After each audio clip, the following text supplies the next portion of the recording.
Salut à tous, je suis ravie de vous retrouver pour cette nouvelle vidéo qui est un peu spéciale puisqu'aujourd'hui on va parler d'un sujet qui est très discuté chez les séries addicts, c'est-à-dire le débat entre la VO ou la VF. Je m'explique, en français ça veut dire voix originale ou voix française. Un tout petit rappel pour ceux qui ne le savent pas, Jane the Virgin est actuellement diffusée sur la chaîne Teva, tandis que Supergirl devrait être diffusée sur TMC très bientôt. Pourquoi cette vidéo? Simplement parce qu'on en voit beaucoup sur les réseaux sociaux qui ne supportent pas du tout les voix françaises. C'est vrai que dans certaines séries, les voix françaises ne sont pas du tout adaptées aux personnages et peuvent surtout les décrédibiliser. Je fut accusé du meurtre et emprisonné. Et un accident fit de moi un être inimaginable.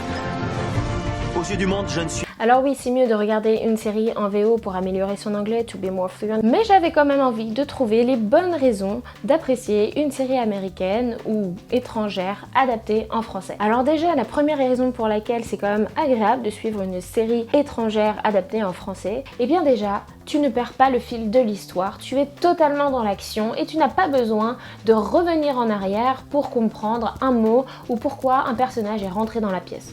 Ensuite, quand tu as envie de faire découvrir ta série à un membre de ta famille ou bien un ami qui ne parle pas du tout l'anglais, tu ne te transformes pas en traducteur d'un jour. Tu parles français, il parle français, vous parlez français, vous comprenez le français et tout le monde est content. Ensuite, ce qui est bien, alors là c'est pas du tout le cas pour toutes les séries, mais moi ce que j'ai relevé c'est par exemple dans Jane the Virgin. Alors il y a Abuela, donc qui a des origines latines, et donc forcément elle a un petit accent, sauf qu'en français c'est pas du tout exagéré. Vois à quel point elle est parfaite.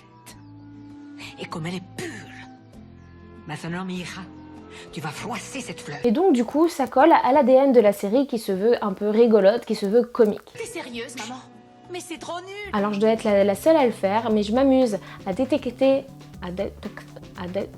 Je m'amuse à détecter les moments où le mot en français s'accorde avec le mot en anglais. Pourquoi est-ce que tu veux pas que je t'emmène à l'hôpital? Non, allez, ramenez-moi quelqu'un pour me repoudrer. Hop, hop, hop, hop, hop, hop. Mais bien sûr, je ne t'ai pas oublié, toi petit aficionados des versions originales. Alors tout à l'heure, je blaguais sur le fait d'améliorer son anglais, mais en fait, il y a des gens qui sont devenus bilingues grâce aux séries américaines. Et il y a des expressions dont tu te faisais l'idée en français, mais en fait, ce n'est pas du tout ça en anglais. Par exemple, en vouloir à quelqu'un, ce n'est pas du tout I want after you, désolé pour l'accent, mais c'est to be mad at. Alors vous voyez, en plus de ça, ça veut dire tout à fait autre chose. Ensuite, pourquoi c'est quand même mieux d'apprécier sa série préférée dans sa version originale? Ben déjà, c'est beaucoup plus réel. Par exemple, je pense à Supergirl. Quand elle se bat contre les méta-humains et qu'elle est super énervée à cause d'un robot, eh bien il faut dire que ça passe mieux en anglais qu'en français. I'm sorry for what happened to you, but you are going to jail. Et enfin, bon ça rejoint un peu le point de devenir bilingue, etc. Grâce à Jane the Virgin, vous pouvez devenir tout à fait bilingue puisqu'il parle à la fois anglais et espagnol. ¿Me podrías investigar esta palabra en tu computadora? Si avec ça t'as pas au moins 18 au bac, c'est qu'il y a un problème. Et voilà pour cette vidéo, j'espère que vous l'aurez appréciée. N'hésitez pas à laisser en commentaire toutes vos impressions.